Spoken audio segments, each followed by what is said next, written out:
নাম না করে আবারও অনুব্রত মণ্ডলকে নিশানা করলেন বীরভূম জেলা পরিষদের সভাধিপতি কাজল শেখ।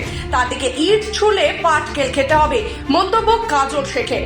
প্রথম যখন তৃণমূল কংগ্রেস দল গঠন 1998 সালে প্রথম সভাপতি কে ছিল, দ্বিতীয় সভাপতি কে ছিল, তৃতীয় সভাপতি কে ছিল, চতুর্থ সভাপতি কে হলো, আমার মুখটা না খোলালেই ভালো হয়। আমি সবাইকে বলবো সংযত থাকার জন্য, কারণ দল আমাদেরকে সবসময়ের জন্য বলে যে সংযত থাকার জন্য আভ্যন্তরীণ বিষয়গুলো আভ্যন্তরীণ আলোচনা করাই সঠিক। সে বলুক, কে কি বলছে তার নামটা করে আমি তাকে হাইলাইট করব না। কে কি আমি কে কি বলছে আমার দেখে আমি দলটা ছোট থেকে করি। আজ বয়সটা আমার হয়ে গেল 68 বছর বয়স। মমতা ব্যানার্জি যা বলবে তাই করব, সেটা ওসব আমি নিয়ে এখানে আলোচনা করতে আসি। আমি জেলা প্রেসিডেন্ট আছি, জেলা প্রেসিডেন্ট।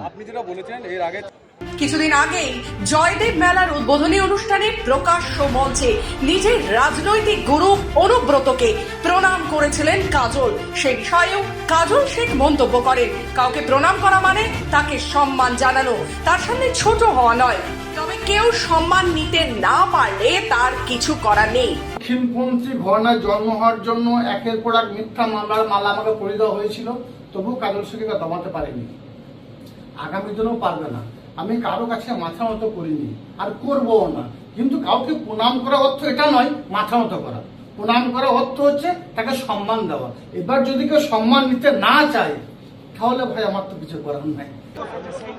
আমাকে মমতা ব্যানার্জি বলেছে তুমি আউসগ্রাম মঙ্গলকোট দেখো, সানাজ আমি বলেছি সানাজ ভালো কাজ করছে, ও কেতুগ্রামটা সানাজ দেখবে, সানাজ যখন দরকার পড়বে আমাকে ডাকবে। আর বড়ুয়া যেতে বলেছে। আপনি যখন বলছেন মমতা বন্দ্যোপাধ্যায় বলেছে, কিন্তু বলছে এরকম কোনো ঘোষণাই হয়নি, তাহলে কিভাবে ঘোষণা করতে? আরে ভাই, সেটা তো আমি তাকেই জিজ্ঞেস করুন, আমি কি করে বলবো? মমতা ব্যানার্জি ঘোষণাটা তার কানে কানে করবে না ফোনে করবে সেটা আমি বলতে পারবো না ভাই।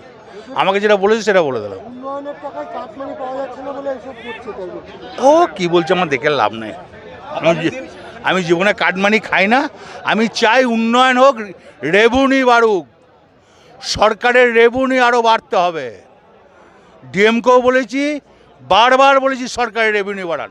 অনুব্রত মণ্ডল 2 বছর পর জেল থেকে মুক্ত হয়ে জেলায় ফিরে আসার পর থেকেই কাজল শেখের সঙ্গে তার বিভিন্ন বিষয়ে মতবিরোধ দেখা দিয়েছে। তার মধ্যেই কিছুদিন ধরে অনুব্রত ও কাজল একে অপরকে নাম না করে নিশানা করেছেন, জানিয়ে বীরভূম রাজনীতিতে আবারও শুরু হয়েছে কাজিয়া। বীরভূম থেকে প্রসূন দাসের রিপোর্ট, খবর বাংলা।